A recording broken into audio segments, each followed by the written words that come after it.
সঞ্জয় টোটো আমাদেরকে নিয়ে চলেছে হেনরি আইল্যান্ডের দিকে। আমরা আজকে বিকেলে বকখালির পার্শ্ববর্তী 4টি যে ট্যুরিস্ট ডেস্টিনেশন আছে, Henry island, Kargil beach, Benfish এবং ফ্রেজারগঞ্জ, আমরা এই 4টিকেই পরিভ্রমণ করব। এর জন্য আপনাদের সময় লাগবে মোটামুটি 3 থেকে 3.5 ঘন্টা এবং আপনাদেরকে 300 টাকা দিয়ে টোটো রিজার্ভ করতে হবে।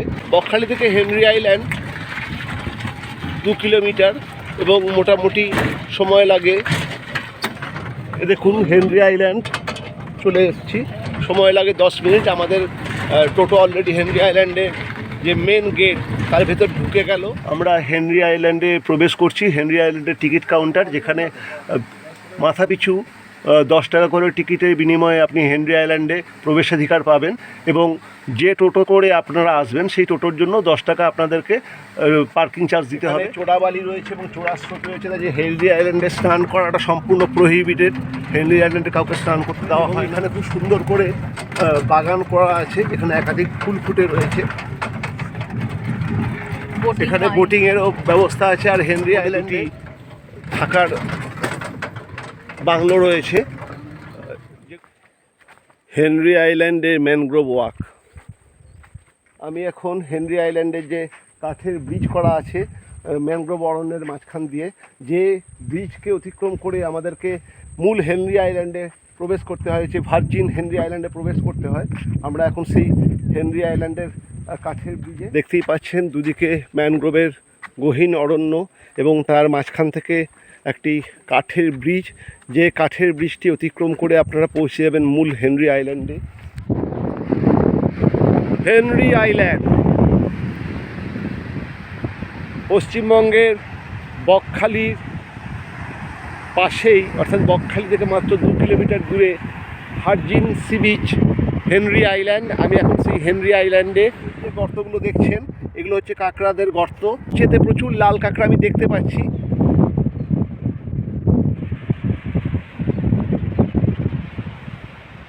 এখানে অনেক শামুক, ঝিনুক এবং স্টারফিশ প্রভৃতি পাওয়া যায়।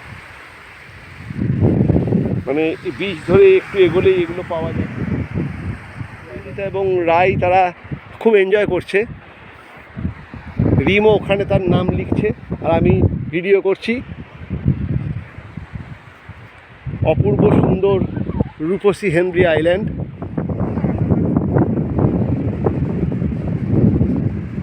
চলুন এবার আমরা ধীরে ধীরে হেনরি আইল্যান্ড থেকে বেরিয়ে যাব এবং আমাদের নেক্সট ডেস্টিনেশন ফ্রেজারগঞ্জের দিকে যাব।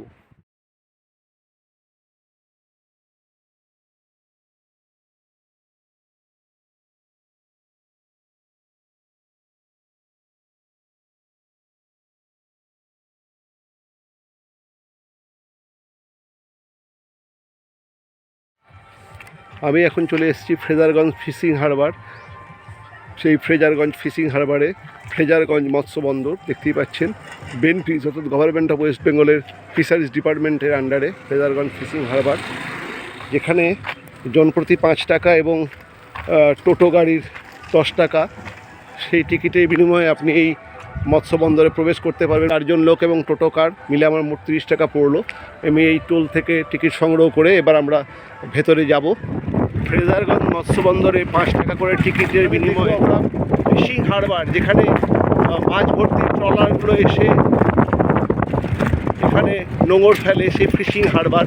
আবার এইখান থেকেই সকালবেলায় জম্বুদ্বীপ যাওয়ার জন্য লঞ্চ ছাড়ে, কিন্তু জম্বুদ্বীপ যাওয়াটা এখন খুবই একটা কষ্টসাধ্য ব্যাপার হয়ে গেছে। তার কারণ মিনিমাম 15-20 জনের কমে লঞ্চ ছাড়ে না এবং এই সিজনেতে সেই লোক সাধারণত হয়ে ওঠে না, তার ফলে জম্বুদ্বীপে যাওয়া হয় না। ফ্রেজারগঞ্জ ফিশিং হারবার, যা প্রাক্তন মুখ্যমন্ত্রী জ্যোতি বসু 1995 সালে উদ্বোধন করেছিলেন, এই সেই বিখ্যাত ফ্রেজারগঞ্জ ফিশিং হারবার।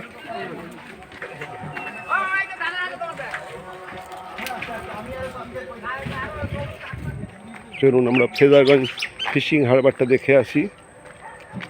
এখানেতে জম্বুদ্বীপ যাওয়ার জন্য একবার দেখে নিন জম্বুদ্বীপ যাওয়া, যেটা বললাম যে এখন জম্বুদ্বীপ যাওয়া খুবই অসুবিধার হয়ে গেছে। এখান থেকেই জম্বুদ্বীপের সাইট সিন, গঙ্গাসাগর, মৌসুমী, ভগবতপুর, লুথিয়ান প্রভৃতি যে জায়গায় যাওয়া যায়। জম্বুদ্বীপ সাইট সিন মিলি লঞ্চ প্রতিজন 150 টাকা করে ভাড়া, কিন্তু সেখানে কমপক্ষে 15 জন হতে হয়। মাঝারি লঞ্চ তাতেও 150 টাকাই ভাড়া, সেখানে 25 জন হতে হয়। আর বড়ো লঞ্চে 35 জন হতে হয়, তাতেও 150 টাকা ভাড়া। আর মোবাইল নাম্বার দেওয়া আছে। কিন্তু সকালবেলায় আজকে আমি এসেছিলাম জম্বুদ্বীপ সাইট সিন করবো বলে, কিন্তু মাত্র 4 জন ছাড়া, মানে আমরা 4 জন ছাড়া আর কোনো লোক ছিল না। তার ফলে আমরা যেতে পারিনি। এখন আবার এসেছি বিকালবেলাতে একটা ট্রাই নেওয়ার জন্য, কিন্তু এখনও যা শুনলাম যে সেই সকাল থেকে আমরাই 2বার এলাম, আর কেউ আসেনি। মানে জম্বুদ্বীপ সাইট সিন এরাই বলছে যে বিগত 2-3 মাসে জম্বুদ্বীপ সাইট সিন হয়নি। তার কারণ এখন এই সময়ে লোকজন কম, সকালের দিকে যদিও বা লোক হয়, বিকালের দিকে হয়। এখন রয়েছি ফ্রেজারগঞ্জ ফিশিং হারবারে। দেখতেই পাচ্ছেন ফ্রেজারগঞ্জ ফিশিং হারবার। এখানে বে অফ বেঙ্গল থেকে যে মাছ ধরে নিয়ে এই ফিশিং হারবারে নিয়ে আসা হয়, এখানেই জাহাজগুলো বা ট্রলারগুলো, মাছের ট্রলারগুলো নোঙর পাড়ে এবং এখান থেকেই মাছ তুলে ভেতরে নিয়ে যাওয়া হয়। এই দেখুন ফ্রেজারগঞ্জ ফিশিং হারবার। পুরো অঞ্চল জুড়ে ফিশিং হারবার, যেখানে মাছ ধরে বে অফ বেঙ্গল থেকে মাছ ধরে সব নিয়ে আসে এখানে।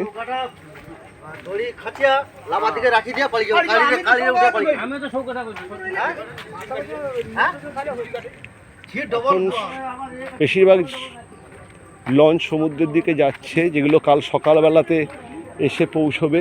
এই যে খাড়িটি দেখছেন, এটার নাম এডওয়ার্ড ক্রিক। সেই এডওয়ার্ড ক্রিক ধরে আমরা হাঁটছি। এই দেখুন এরকম এই যে জাহাজগুলি, এগুলি সমুদ্রে মাছ ধরতে যাচ্ছে। এটা মাছ ধরে কাল সকালবেলায় ফিরে আসবে।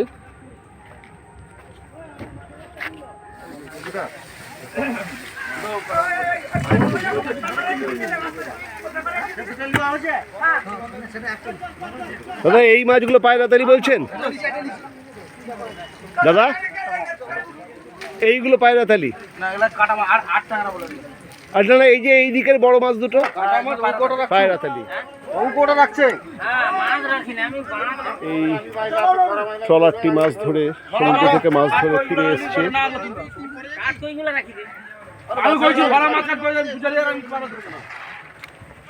আমরা এখন রয়েছি ফ্রেজারগঞ্জ মৎস্য বন্দরে, যেখানে এইমাত্র একটা ট্রলার মাছ ধরে ফিরেছে এবং তার কাছে আমরা বেশ কিছু মাছ দেখলাম, পায়রাতালি এবং আর ট্যাংরা এবং আরও কিছু বাঁশপাতা মাছও দেখলাম। এটা হচ্ছে বেনফিশ ফিশিং হারবার। এই যে ছোট খাড়ি, যে খাড়িতে আপনারা এই সমস্ত ট্রলারগুলোকে লেগে থাকতে দেখছেন, এই খাড়িটির নাম এডওয়ার্ড ক্রিক। দেখতেই পাচ্ছেন এই এডওয়ার্ড ক্রিক থেকে মাছ ধরার জন্য ট্রলার বেরোয়। যারা বে অফ বেঙ্গলে মাছ ধরে এখন বেরোচ্ছে, তারা কালকে সকালে আবার মাছ ধরে ফিরে আসবে। এই সেই এডওয়ার্ড ক্রিক।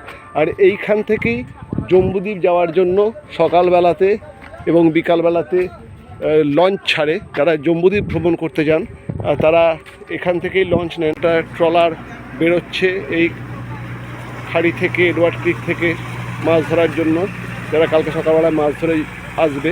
যাই হোক, যে কথা বলছিলাম যে যারা জম্বুদ্বীপ যেতে চান তারা সকালবেলা এখানে এসে এখান থেকে ছোট ট্রলার, যাতে কমপক্ষে 15 থেকে 17 জন হতে হয়, 150 টাকা করে ভাড়া পড়ে।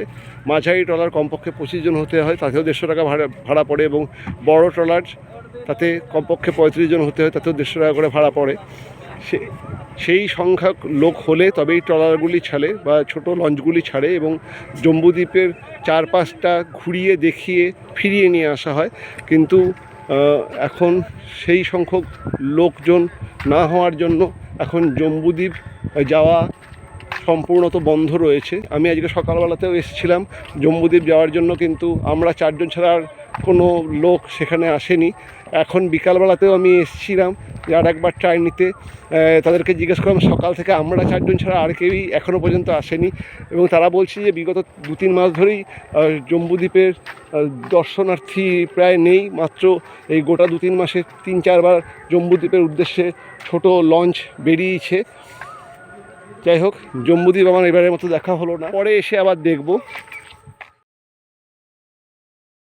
আমি রয়েছি বকখালি থেকে 2 কিলোমিটার দূরে বিখ্যাত কার্গিল বিচে। কার্গিল বিচ একটি অত্যন্ত জনপ্রিয় বিচ। কার্গিল বিচের যে সানসেট এবং সানরাইজ অসাধারণ। মানে এই অঞ্চলে সবথেকে সুন্দর সানরাইজ এবং সানসেট কার্গিল বিচেই হয়। এখন কার্গিল বিচেতে সানসেট হতে যাচ্ছে, এখনও হয়নি, ধীরে ধীরে কার্গিল বিচে সূর্য অস্ত যাচ্ছে। দেখুন সেই অপূর্ব সুন্দর দৃশ্য।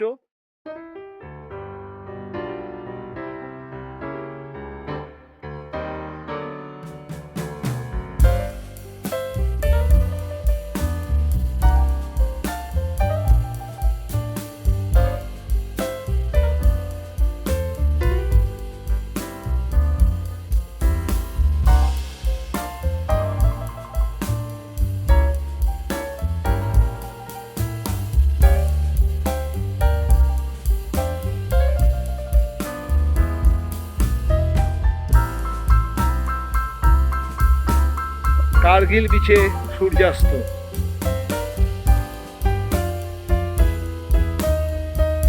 অনিন্দিতা এবং রিমের মাঝখানে সূর্যাস্ত হচ্ছে, অপূর্ব। কার্গিল বিচ থেকে দূরের মৌসুমী আইল্যান্ড এবং জম্বুদ্বীপ দুটো দেখা যায়। দূরে দেখা যাচ্ছে জম্বুদ্বীপ, যে জম্বুদ্বীপে মানুষ পা রাখতে পারে না, যে জম্বুদ্বীপের চারপাশ ঘুরিয়ে নিয়ে আসা হয়, সেই জম্বুদ্বীপ। এবং দূরেতে দেখা যাচ্ছে মৌসুমী আইল্যান্ড।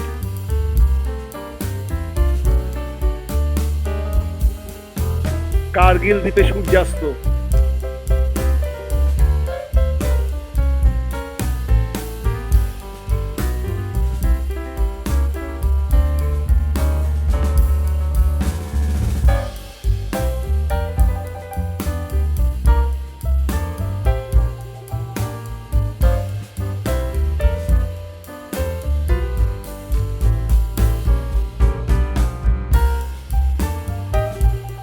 চলুন এবার কার্গিল বিচ থেকে ধীরে ধীরে বেরিয়ে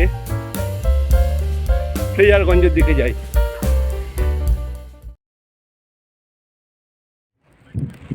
পৌঁছে গেছি আমাদের শেষ গন্তব্য ফ্রেজারগঞ্জে।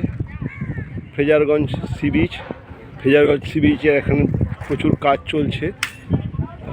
চলুন আমরা এখন ফ্রেজারগঞ্জ সি বিচে নামবো। তার আগে সি বিচ ঢোকার আগেই এই মন্দির। ফ্রেজারগঞ্জ সি বিচে সানসেট হচ্ছে, অপূর্ব। ফ্রেজারগঞ্জে এখন একটা জেটি তৈরি হচ্ছে, তার ফলে ফ্রেজারগঞ্জ বিচের আশপাশ দেখতে পাচ্ছেন ডিগিং এবং রিগিং চলছে। তার ফলে বিচটি আর পাবলিকের নামার মতো অবস্থায় নাই। প্রচুর কাদামাটি, এবং সেই কাদামাটির স্তর পেরোলে তবেই মূল সমুদ্রের কাছে পৌঁছানো যাবে। কাজেই ফ্রেজারগঞ্জে এখন আর সমুদ্রে নামার উপায় নাই, কিন্তু এই যে শান দিয়ে বাঁধিয়ে দেওয়া হয়েছে এই বিচের পোর্শনটি, সেখান থেকেই সানসেট অসাধারণ।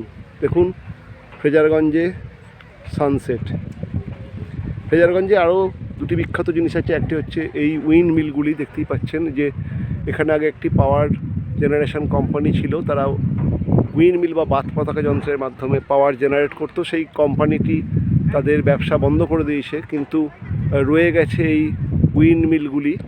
যদিও এখন আর এখানে উইন্ডের মাধ্যমে পাওয়ার জেনারেট হয় না, কিন্তু এই উইন্ড মিলগুলো রয়ে গেছে। এবং রয়ে গেছে ফ্রেজার সাহেবের বাংলোটি। ফ্রেজার সাহেব, যিনি এই অঞ্চলকে আবিষ্কার করেছিলেন এবং যার নামে ফ্রেজারগঞ্জ, সেই ফ্রেজার সাহেব, যিনি ছিলেন বাংলার গভর্নর, সেই ফ্রেজার সাহেব এখানে একটি বাংলো প্রতিষ্ঠা করেছিলেন, যা ফ্রেজার সাহেবের বাংলো নামে পরিচিত। সি বিচে সানসেট হচ্ছে দেখুন।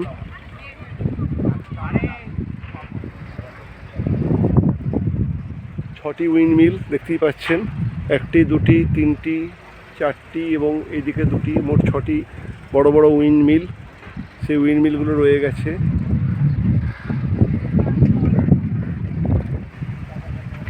আর আমি এখন দাঁড়িয়ে রয়েছি, এখন যাব আমরা ফ্রেজার সাহেবের যে বাংলো, যে বাংলোটি ফ্রেজারগঞ্জের একটি অন্যতম মুখ্য আকর্ষণ ছিল, সেই ফ্রেজার সাহেবের বাংলো। আমি এখন রয়েছি বিখ্যাত ফ্রেজার বাংলোর সামনে। ফ্রেজার বাংলো এটি ফ্রেজারগঞ্জের সবথেকে গুরুত্বপূর্ণ স্থান। অ্যান্ড্রু হ্যান্ডারসন ফ্রেজার, যার নামে এই জায়গার নাম ফ্রেজারগঞ্জ, এটি সেই অ্যান্ড্রু হ্যান্ডারসন ফ্রেজার বা ফ্রেজার সাহেবের বাংলো। আমি এখন সেই ফ্রেজার সাহেবের বাংলোর সামনে।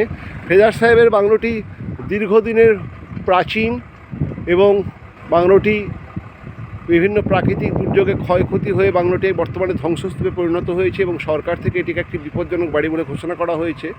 তার ফলে এই বাড়িটিকে ভেঙে ফেলা হচ্ছে। দেখতেই পাচ্ছেন বাড়িটির অবস্থা খুবই জরাজীর্ণ এবং বাড়ির দেওয়াল ফাটিয়ে বট গাছ, বিশাল বড় বট গাছ জন্মে গেছে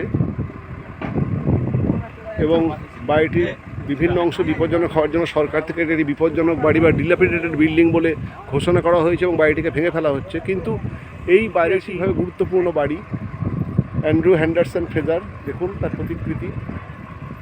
এই ভদ্রলোক ফ্রেজারগঞ্জের আবিষ্কর্তা এবং তার নামেই এই অঞ্চলের নাম ফ্রেজারগঞ্জ। এটি সেই অ্যান্ড্রু হ্যান্ডারসন ফ্রেজারের বাড়ি।